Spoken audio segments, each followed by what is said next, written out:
শহরের বুকে এখন গর্জে উঠছে একটাই স্লোগান, উই ওয়ান্ট জাস্টিস। গত 9 আগস্টের রাত এখনো গোটা শহরের কাছে যেন দগদগে ঘা। কর্তব্যরত অবস্থায় ওই রাতে ধর্ষণ করে খুন করা হয় আরজিকর মেডিকেল কলেজের এক মহিলা চিকিৎসককে। তারপর পেরিয়ে গেছে অনেকগুলো দিন, কিন্তু এখনো বিচার পায়নি তিলোত্তমা। তিলোত্তমার দোষীদের শাস্তির দাবিতে, সঠিক তদন্তের দাবিতে আজ পথে নেমেছিল উত্তর 24 পরগনার বরানগরের একাধিক স্কুলের প্রাক্তন ছাত্রছাত্রীরাও। আমরা বিচার চাইছি, যে নির্যাতিতার বিচার চাইছি। আরজি করে যে ঘটনাটা ঘটেছিল, এটা উচিত ছিল কি ছিল না। আমরা নারীরা কেউ সুরক্ষিত নই।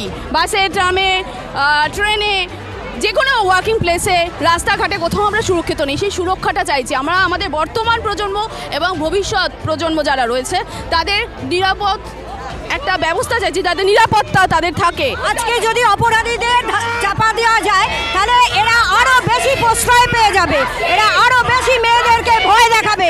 এটা অ্যাকচুয়াল ভয় দেখানো হয়েছে। ভাবছে বোধহয় এইভাবে আমাদেরকে ভয় দেখিয়ে দমিয়ে রাখবে, কিন্তু এরা পারবে না। বনহুগলির বাইন হাসপাতালের সামনে থেকে মিছিল শুরু হয়ে গোপাল লাল ঠাকুর রোড ধরে এগিয়ে যায় সিথির মোড়ের দিকে। এই দিনের জমায়েত ছিল শান্তিপূর্ণ, কিন্তু জমায়েত থেকে ওঠা স্লোগান ছিল দৃঢ় ও উদ্দীপ্ত।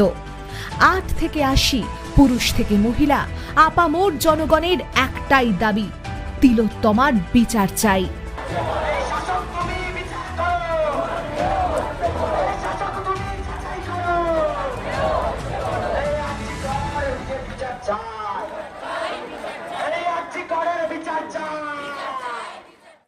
মিছিল ছাত্রছাত্রীদের ডাকে হলেও স্বতঃস্ফূর্তভাবে সেই মিছিলে যোগ দিতে দেখা গিয়েছে একাধিক এলাকাবাসী ও পথ চলতি মানুষজনকে।